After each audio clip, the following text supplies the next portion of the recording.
Bismillahirrahmanirrahim. Assalamualaikum warahmatullahi wabarakatuh. Bismillah, alhamdulillah, wassalatu wassalamu ala rasulillah Sayyidina Muhammad ibn Abdullah wa ala alihi wa sahbihi wa mawalah, amma ba'du. Yang saya hormati para alim ulama, para kiai, para sepuh, wabil khusus kepada Sohibul Hajjah, yaitu Bapak Imaduddin sekeluarga yang saya hormati, serta semua daripada Bani Mbah Irsad ingkang tansah kula hormati, hadirin wal hadirat yang saya muliakan. Pertama-tama marilah kita manjatkan puji syukur kehadirat Allah Subhanahu wa taala, karena pada sore hari ini kita semua masih diberikan nikmat taufik sehingga kita dapat berkumpul bertatap muka dalam keadaan sehat walafiat. Alhamdulillahirabbil alamin. Sholawat beserta salam semoga tercurahkan kepada junjungan kita Nabi Agung Muhammad sallallahu alaihi wasallam. Allahumma shalli wa sallim wa barik ala sayyidina Muhammad wa ala alihi wa sahbihi wa barik wa sallim. Semoga kita semua mendapatkan syafaatnya fi yaumil qiyamah nanti. Amin Allahumma amin. Di sini saya mewakili daripada Sohibul Hajjah, yaitu Bapak Imaduddin. Acara pada sore hari ini yaitu memperingati 100 hari wafatnya Ibu Nining, Ibu Sri Ayu Widyaningsih, serta dalam rangka acara syukuran Mas Bagas Adi Fotoni yang besok yang alhamdulillah sudah lulus sarjana ini. Semoga ilmunya oleh Allah Subhanahu wa taala diberikan ilmu yang manfaat bagi dirinya sendiri, manfaat bagi keluarga serta nusa dan bangsa. Amin Allahumma amin. Hadirin wal hadirat yang saya muliakan, kita hidup di dunia ini cuma ada 3. Apa itu 3? Ulama yang besar, ulama yang terkenal, ulama tasawuf menjelaskan, yaitu beliau Ibnu Athaillah As-Sakandari yang terkenal dengan ilmu tasawufnya, ilmu akhlak, bagaimana nanti kita menyembah Allah, bagaimana kita mempunyai tata krama sehingga kita bisa bertemu Allah di akhirat nanti. Beliau menjelaskan dalam kitabnya Tajul Arsh, wa'lam anna laka salasata ahilla, ketahuilah bahwa bagimu di dunia ini cuma mempunyai 3 kekasih. Ada 3 kekasih. Yang pertama, al-malu tafqaduhu indal mauti. Yang pertama, harta. Tapi harta itu tidak akan kamu bawa ketika mati. Yang nomor 2, al-iyalu yaqraqunaka indal qabri. keluarga yang nomor 2. Nah, keluarga ini ketika kita masuk kubur, panjenengan sedaya masuk kubur, niku bakal meninggalkan kita. Nggak mungkin kalau kita mati keluarganya terus dikubur bareng, ya nggak mungkin, ya. Jangan percaya hidup mati kita bersama gitu ya, jangan percaya itu ya. Dikubur, bojone mati terus melu dikubur. Itu yang nomor 2. Yang nomor 3, amaluka la yufariquka abadan. Amal. Nah, amal kita ini yang tidak akan pisah kita selamanya, tidak akan pisah daripada kita, tidak akan pisah. Penjelasan yang nomor 1, al-malu taqadu 'indal maut. Harta itu tidak akan dibawa ketika kita mati. Allah berfirman, a'udzubillahi minasyaitonirrajim, bismillahirrahmanirrahim, walladzina kadzdzabu biayatina sanastadrijuhum min haitsu la ya'lamun. Dan orang-orang yang mendustakan ayat-ayatku akan aku biarkan mereka itu sehingga mereka tidak tahu. Jadi maksudnya bagaimana ayat ini? Ketika kita mempunyai harta, itu kita harus takut kalau Allah membiarkan kita dilulu. Wis sugih karo Gusti Allah dilulu, nikmat diberikan banyak sehingga lupa kepada yang mengasih yang namanya rizki. Makanya Ibnu Katsir dalam tafsirnya menjelaskan, innahu yuftahu lahum abwabar rizki wa wujuhil ma'asi fid dunya hatta yahtaru bima hum fihi. Maksud ayat di atas itu Allah membukakan rezeki kepada orang yang di situ tidak mau beriman, dibukakan rezekinya. Wa wujuhil ma'asi, dalam rezekinya enak sehingga mereka terbujuk. Wa ya'taqiduna annahum 'ala syai'in, dan mereka itu meyakini bahwa ya hidup itu. Ya ning donya hidup itu ya wis pokoke sugih, senang-senang, penak, nah seperti itu, sehingga terbujuk. Makanya kita kalau dikasih rezeki itu harus banyak yang namanya bersyukur, sehingga rezeki kita bisa menyelamatkan kita.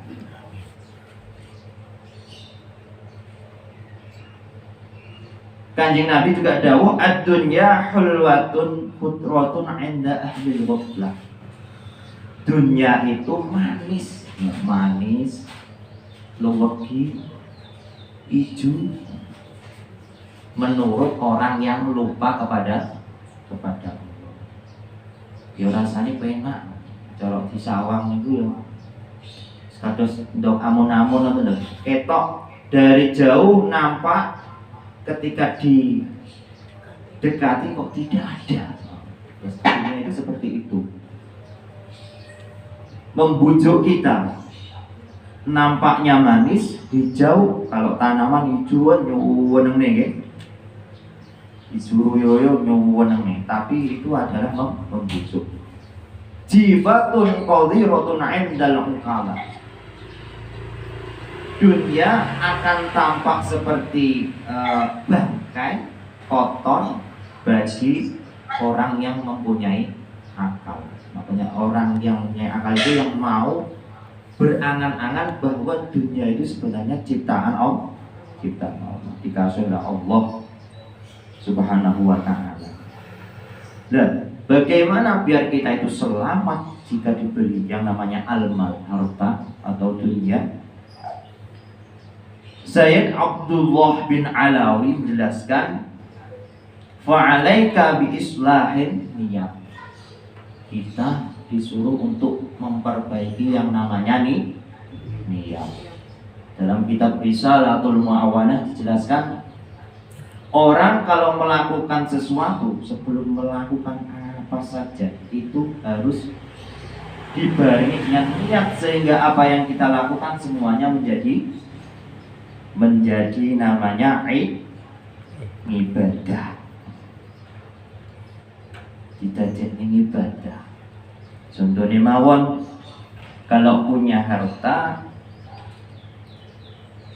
kerja niku diniati ben oleh duit sehingga iso tinggi mangan, bisa kuat badannya, sehingga bisa melakukan yang namanya sholat, iso ngaji dan lain sebagainya. Itu namanya niat agar harta kita itu menjadi baik, menjadi ibadah. Lek wis sugih nggih dikengken sing jenenge sedekah. Biar kalau mati menjadi kekasih kita. Soalnya bondo ora digawa mati. Kekasih wak dhewe niku telu niku wau, bondo, terus napa wau keluarga, kemudian amal. Lah, harta tidak akan mati, kekasih yang namanya harta tidak akan kita bawa pulang. Biar bisa kita bawa pulang, kita tasarrufkan harta itu dengan kebaikan dan kita niati biar menjadi ibadah. Yang nomor 2, keluarga. Al-iyalu yaqrafuna ka'indal qabr. Kekasih wak dhewe niku yo bojo, suami, istri, anak. Saking senangnya kalau punya anak itu ditimang-timang, ya Allah ayune anake sapa, kaya padahal anake dhewe.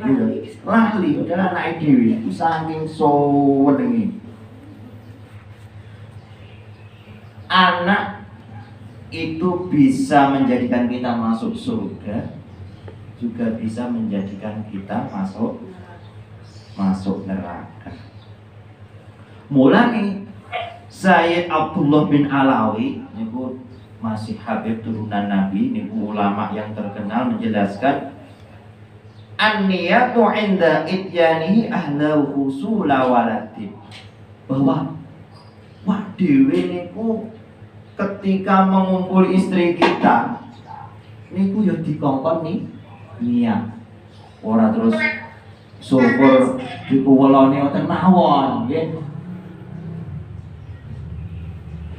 Niate usula waladin ya'budullah, menghasilkan anak supaya meminta kepada Allah, supaya diberikan anak yang menyembah kepada Allah Subhanahu wa ta'ala. Jadi sesuatu yang seperti itu ya harus diniati. Boten syukur dipun lakoni pokok penak boten mawon boten. Ada niatnya biar menjadi ibadah. Kalau pengen anaknya juga menjadi kekasih di dunia, juga menjadi kekasih di akhirat. Jadi niati dari awal. Dididik mulane niki sebuah trik.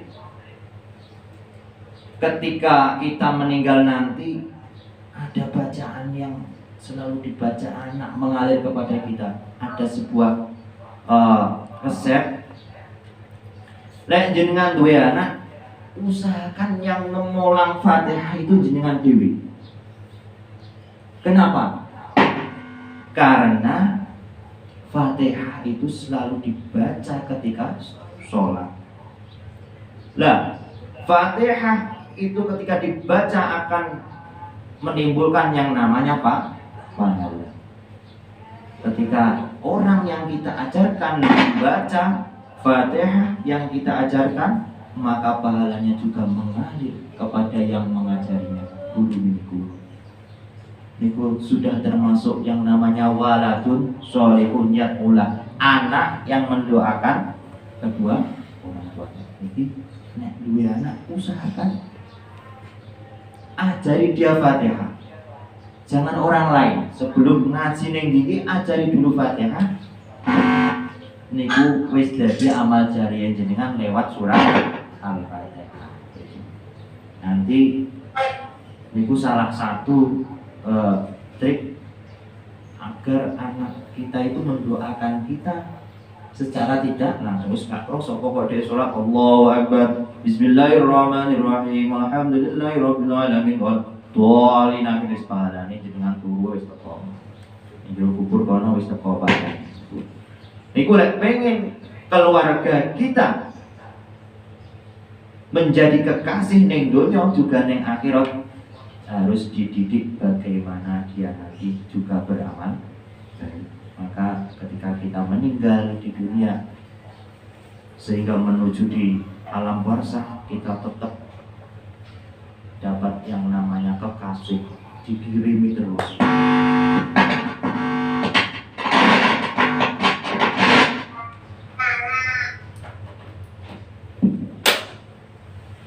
Itu yang nomor 2. Yang nomor 3, amaluka la yufarikuka abadan. Amal yang mana nanti juga akan kita bawa ketika kita mati. Ibnu Umar niku ngendikane ngenten, idza amsaita fala tangtadir as-sabah. Ketika engkau berada di waktu sore hari, maka kamu jangan menunggu yang namanya waktu pagi. Wa idza asbahta fala tangtadir al-masa. Ketika kita itu masuk waktu pagi, jangan menunggu yang namanya sore. Wa hud min sihatika limaradika wa min hayatika limautika. Dan gunakanlah kesempatan ketika kamu sehat sebelum kamu sakit. Ketika kamu masih hidup sebelum kamu mati. Monggo-monggo. Waalaikumsalam. Maksudnya bagaimana? Kalau kita mau beramal, mau melakukan kebaikan, jangan nunggu nanti. Jangan ditunda-tunda. Mau sholat nanti aja, wong masih muda. Engko lek wis tuwa alhamdulillah sesuk ditabrak motor ya. Nauzubillah min. Jadi kalau mempunyai niat untuk kebaikan, jangan ditunda nanti. Lakukan selagi kita masih kuat, selagi kita masih muda. Nanti kalau sudah tua itu kadang ada yang namanya penyakit pikun. Lalah dulu bilang nanti kalau tua saja aku sergap ibadah, sergap sholat, sergap ngaji. Lalah sudah tua sudah pikun. Terus bagaimana? Jadi jangan tunggu nanti. Pada intinya kesimpulannya, amal yang kita bawa atau kekasih wong sing kita cintai, sing bisa dibawa mati niku namung sebuah kebaikan, yaitu amal. Harta tidak akan dibawa mati. Keluarga juga tidak akan mungkin menemani kita kalau sudah dalam kuburan, nggak mungkin itu. Yang dibawa cuma amal. Mulane niki Mas Bagas Adipoto ini seharusnya terima kasih banyak kepada orang tuanya karena sudah mendidik, sudah benar mendidik sehingga sak menika sampun lulus S1 mau wisuda dengan jerih payah orang tuanya. Muga-muga dipun dadosaken putra ingkang soleh, amin, yang berbakti kepada orang tuanya. Amin. Dan diniati semoga ilmunya bermanfaat, iso digawa tekane mati. Amin. Saya kira sedikit tausiah yang saya berikan semoga menjadikan manfaat bagi kita semua. Amin Allah. Amin. Mari kita lanjut, yaitu pembacaan Yasin dan tahlil. Mungkin dipimpin oleh keluarga sini.